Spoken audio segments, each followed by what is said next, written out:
तो अतुल लॉन्डे पाटिल 7 महीने बाद भी अभी भी महाराष्ट्र का जिक्र कर रहे हैं जी। मैच फिक्सिंग हो गई, मैच फिक्सिंग हुई है, किसियानी बिल्ली खंबा नोचे वाला हाल है। या इशारा ये करके कि बिहार में भी ऐसा खेल कहीं ना कर दे एनडीए, आप पहले से ही अपनी हार की भूमिका और कारण तैयार करने लगे हैं क्या? संदीप जी देखो, अभी ऐसा एक नया पैटर्न चला है। सवाल पूछा तो देशद्रोही, पाकिस्तान चले जाओ। और आजकल चुनाव आयोग ने जो धांधलियां और गड़बड़ियां की है उसके ऊपर उंगली रखो तो आपको हार का डर है क्या? ये नया नैरेटिव जो है, ये बीजेपी को मुबारक। सच कहना और सवाल पूछना लोकतंत्र में सबका अधिकार होता है, वो हम कर रहे हैं। अभी मैं कुछ आंकड़े आपके सामने रखता हूं। कोई ऊपरी ऊपरी बात नहीं की है। जिस तरह से इलेक्शन कमीशन दे रहा है ना, ऊपरी ऊपरी सवाल के जवाब, ये डिसरिस्पेक्ट टू लॉ है। सवाल पूछना डिसरिस्पेक्ट टू लॉ है। क्रोनोलॉजी समझो ना आप। चयन समिति की जो न्यूट्रलिटी थी, जो तटस्थता थी, उसमें से चीफ जस्टिस को निकाल दिया आपने सर्वोच्च न्यायालय के। और छोटा भाई मोटा भाई जो जो मेंबर बन गए, तो फिर तो उनको मनचाहा जो चाहिए, फिर शायर हो कवि हो, उसे काम करना हो ना हो, वो चुनाव आयोग का मुख्य आयुक्त बन सकता है।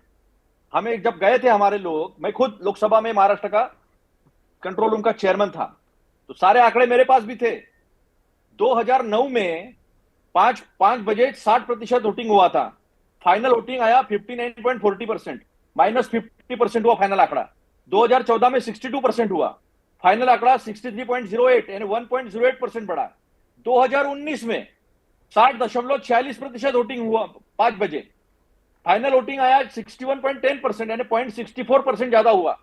2024 में लोकसभा हारने के बाद जो दो चीजें हुई, उसमें पहली चीज यह है कि 58.22% से डायरेक्ट 66.05%, 7.83।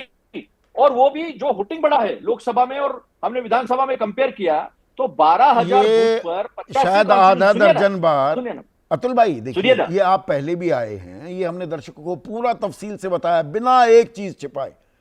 ये आधा दर्जन बार आप बात कह चुके हैं।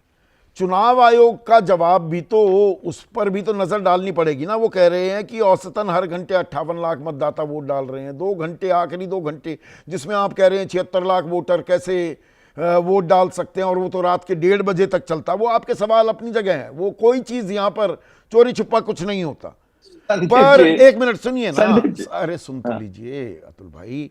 24 दिसंबर 2024 को कांग्रेस के सामने हमने सारे तथ्य रख दिए। चुनाव आयोग ये कह रहा है तो गलत जानकारी दे रहा है क्या? आपको सब कुछ बता बिल्कुल। दिया, अब आप नहीं मानने को तैयार, क्या करे चुनाव आयोग? नहीं नहीं, ऐसा है संदीप जी कि हमने 76 लाख वोट 12,000 बूथ पर बढ़े हैं 85 कॉन्स्टिट्यूंसी में। जहां लोकसभा में हारे थे, विधानसभा में जीत गए, वो वोट बढ़ने की वजह से, फर्जी वोटिंग होने की वजह से। तो आपको वीडियो शूटिंग देने में क्या तकलीफ है 5 बजे के बाद की? महाराष्ट्र में तो मैंने भी बहुत सारे बूथ पर नागपुर में देखा है, वहां तो 6:30 बजे के बाद तो कोई भीड़ ही नहीं थी। फिर कैसे वोटिंग बढ़ गया? पूरे महाराष्ट्र से हमने जानकारी ली। कोई कोई जगह से ऐसा नहीं आया कि रात को 8 बजे तक वोटिंग चल रही है, 9 बजे तक वोटिंग चल रही है। और 76 लाख वोट को अगर डिवाइड करेंगे आप 12,000 बूथ पे, तो 600 वोट प्रति बूथ, जो वैसे भी नहीं होता है। तो ये लोग कह रहे हैं कि 600 वोट हुआ है, जिस 1 मिनट भी पकड़ लो तो 10 घंटा ज्यादा लगेगा। तो क्या रात के 3 सुबह के 3 बजे तक वोटिंग चल रहा था? सवाल का जवाब नहीं है। 24 दिसंबर को मुझे पता है नाना पटोले सात जी भी गए महीने थे। हो गए, 24 तारीख को गए थे दिसंबर में, तब सवाल उठाते। अदालत में जाइए, सड़क पर प्रदर्शन कीजिए। आज बिल्कुल देखिए सब हो रहा टाइमिंग, है। अतुल भाई एक मिनट सुनिए ना। Timing is of असेंस in politics. कोई भी चीज किस वक्त पर की जाती है उसके मायने होते हैं। यहां पर चिराग पासवान कह रहे हैं पहले से ही हार स्वीकार ली है। अब नाम बिहार का नहीं लिया राहुल गांधी ने पूरे आर्टिकल में, पर दरअसल बिहार के बारे में कह रहे हैं वहां पर भी अब ये यही करेंगे। हथियार डाल दिए हैं क्या? संदीप जी, अगर चुनाव आयोग को हम बोल रहे हैं कि आप 2024 के लोकसभा के और 2024 के विधानसभा के दोनों के आंकड़े डाल दीजिए, ओपन फाइल डाल दीजिए, जो कोई भी देख सके। क्यों डालने से डरते हैं? जब सही है तो, जब इसके बाद भी होगा तो वो आंकड़े आप डालोगे। ऐसा अगर हम वचन चाहते हैं चुनाव आयोग से, तो वो हमारा अधिकार है। क्यों डरता है चुनाव आयोग? चुनाव आयोग से कहे हम 5 बजे के बाद का वीडियो शूटिंग आपको ये अगर मांगा जाए सारे तो आपको सवाल देना आप ही चाहिए। उठाते क्या क्या घूमते तकलीफ रहते है? हैं। वो उद्धव ठाकरे साथ नहीं आते, शरद पवार क्यों खामोश बैठे हैं? थोड़ा बहुत शुरू में बोले, उसके बाद नहीं बोल रहे हैं।